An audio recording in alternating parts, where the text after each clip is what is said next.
Just finished a watch along with the lads on Stretford Paddock. Just finished filming my review for Stretford Paddock, which will be up very, very soon. And for now, we're here to have a little chinwag about Manchester United beating Sheffield United 3-2. It's a sixth game on the trot that we've gone behind, away from home, and still managed to win as well, which isn't a bad record to have at all, is it? And another 3 points for the Reds as well, which is what we really needed. And after the first 5 minutes, I don't think any of us really expected to be going in at half-time 2 goals up. One goal up, 2-1 up. But somehow we did. And it was an incredible performance at times from the Reds. Some real good passing movements. Some concerns over certain things, you could say as well. There was a few moments, especially defensively. If you look at their first goal, for example, constantly short passes back to the goalkeeper. The goalkeeper makes a mistake, United concede a goal. So that wasn't the best thing to happen for Dean Henderson on was this his first start in the Premier League for Manchester United?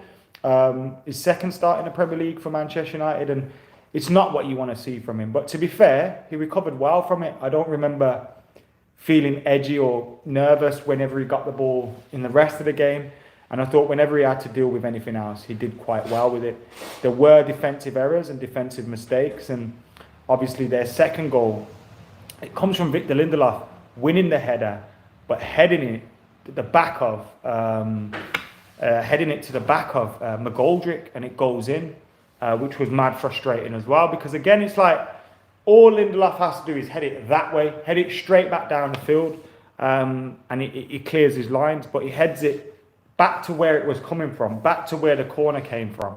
And it was a goal. And Lindelof was excellent today. I mean, if you look at his pass for the first goal, it was a sublime pass. You saw Paul Pogba, Bruno, in the early minutes trying to find that pass because Martial, Rashford were constantly moving in onto the defender, spinning off him. And there was loads of space behind them between Ramsdale and the defence.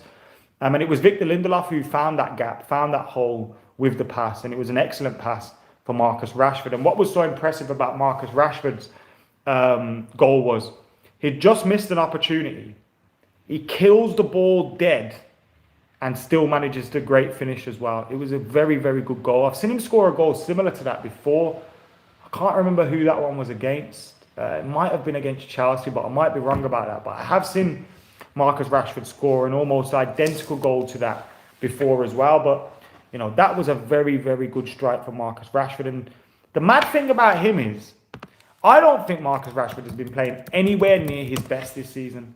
Anywhere near it.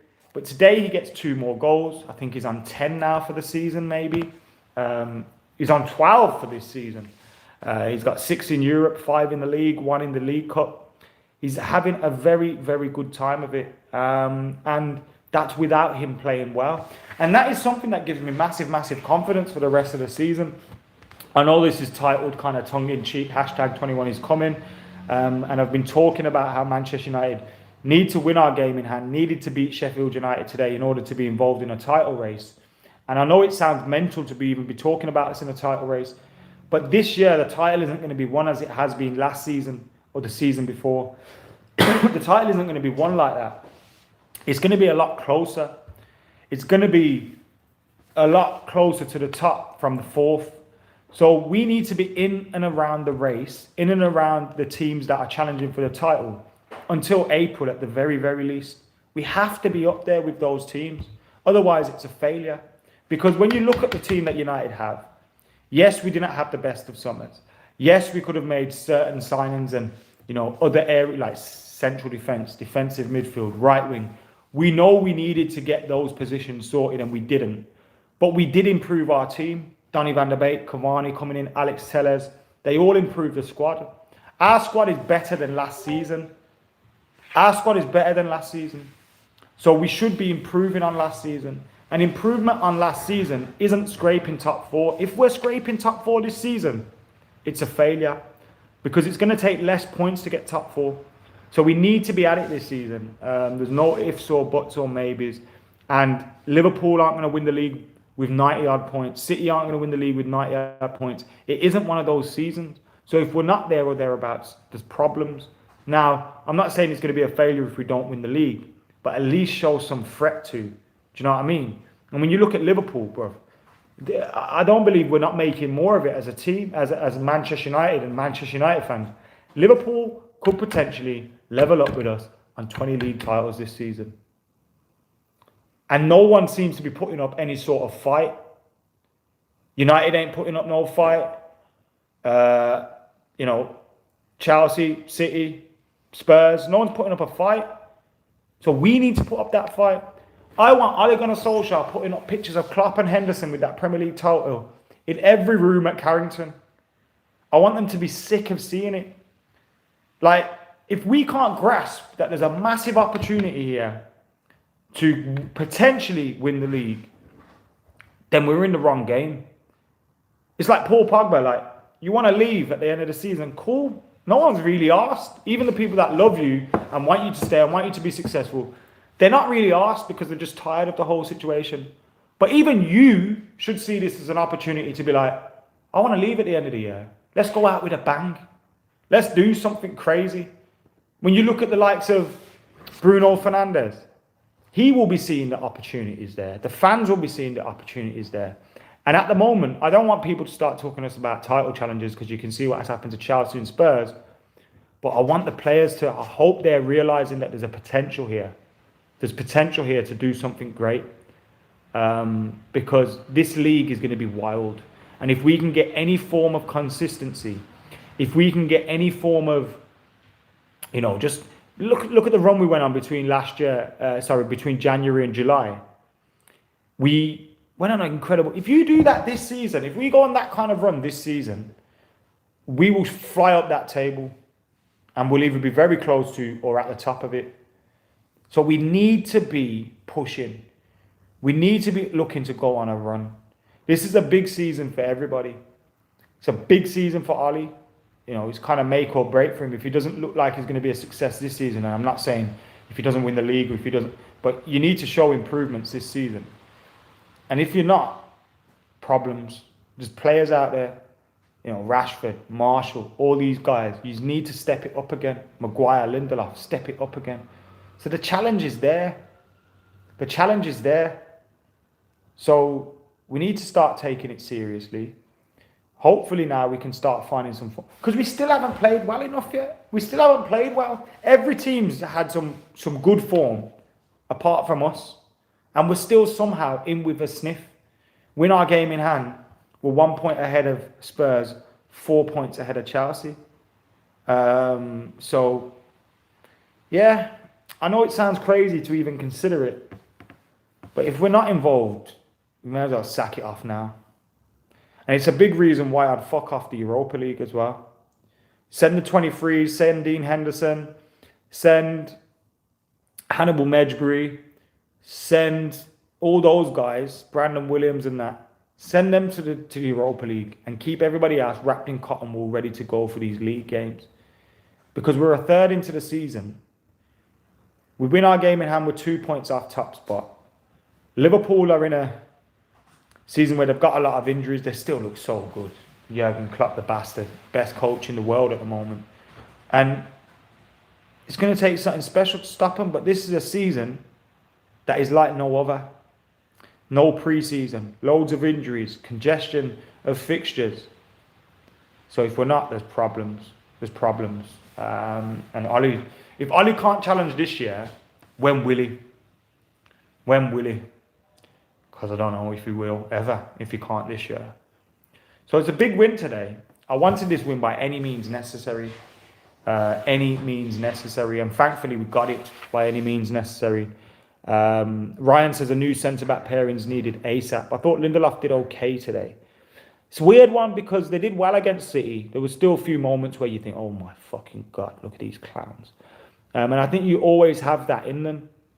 But then there was times where I didn't think we were bad today. I thought if you look at both goals, one's a goalkeeper error, and the other one was headed off the back of a strike. Now, I think Lindelof's got to clear his lines there, but both goals were pretty fortunate for Sheffield United. And if you look at our goals and some of the play and the build-up for our goals, some of it was very, very good. So, yeah, man, I'm delighted with that win today. maybe it could have been more comfortable. Adil keeps saying, why can't we dominate games? I thought we dominated that. I thought the first 15 minutes was Sheffield. Then we took control. And then the last 10 minutes was probably Sheffield. Am I fair in saying that, Alex? Yeah. We dominated that game today, right? It was the first 15 minutes they dominated, the last 10.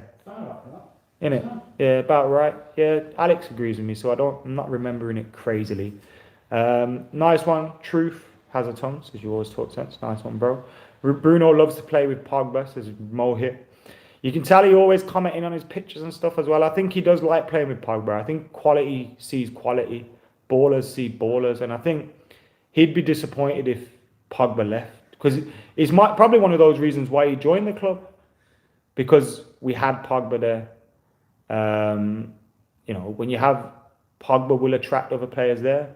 Alistair says Matic is done out here.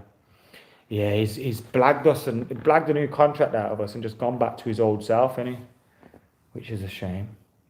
Ahmed says Martial played well today. He did indeed. Obviously, still plenty more to come from him. Plenty more to come from him. But it was great for him to get a goal today. It's the kind of goal he needed, just a lucky goal. He mistimes the first shot, gets it off the keeper, pokes it in. Then he had very good link-up play as well. Like you say, gets the assist for Rashford's goal. So it was good to see that coming from him. Massive game now on Sunday. Massive game now for Manchester United on Sunday. Leeds United coming to Old Trafford, the wankers. And we need to be beaten. When was the last time we played Leeds? FA Cup, Jermaine Beckford. Oh, was that game, I was so depressed at that game. Oh, and the time before that, 4-0 Jemba. It's been a while, isn't it? Since we played Leeds. So Leeds at Old Trafford, we need to beat them. We need to slap them. And when you look at them, they can see goals left, right and centre. Apart from winning the league, what is acceptable? Improving on last season.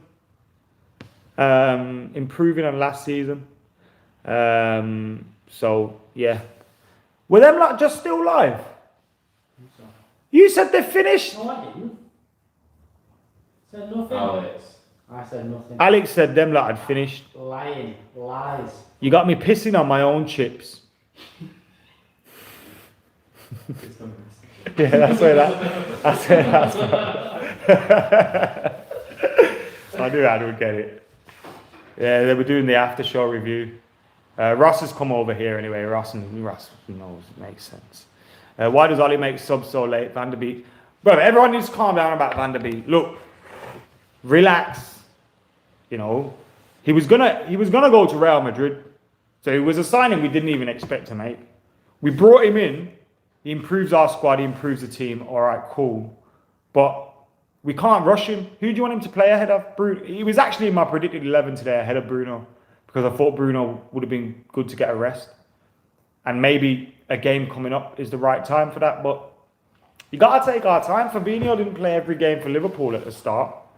Do you know what I mean? Let's take our time with him and see how it goes. Van der Beek, please play, says Manjula.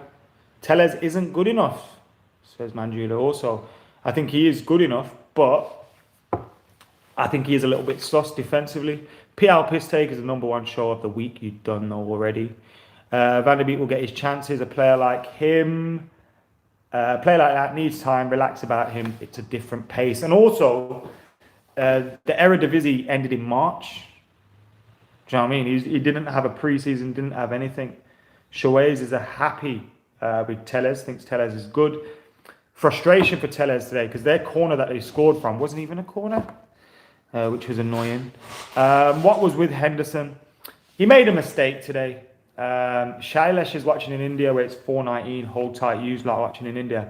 Look, Dean Henderson made a mistake today, but he recovered well. He didn't let it affect him. There was a few moments where he could have got affected. He didn't. Kept his head. Made a good save towards the end of the game. I'd bring De Gea back in against Leeds. But that's not a punishment for Dean Henderson because I think he recovered well from that mistake. And that was good. But anyway, guys, thank you for tuning in. I am going to get out of here now. But yeah, thank you for watching. Remember, we got loads more coming up. I'm going to go film 7 reasons why. shortly as well. We got Muntazir watching from Pakistan. Hold tight, you. Bayi. I'd like to see Bayi back, but every time he comes back, he breaks down. He's made of glass. Reminds me of Louis Saha. Louis Saha was so good. Louis Saha might be the best partner I've seen with Wayne Rooney. In terms of strike partner, obviously he had the Ronaldo, Rooney, Tevez 3, and you had, but in terms of a strike partner, a 2 up top, Rooney and Saha were perfect for each other. Saha stretching the defence, Rooney dropping into the hole, playing them balls over, Saha's first touch. Like, they were both very, very good. So, yeah. Yeah, we love Saha. Kai Rooney's signed for United as well. Kai Rooney, greater than Kai Havertz. Keep that. Anyway, thank you for tuning in. I'm Oski. See you in a bit.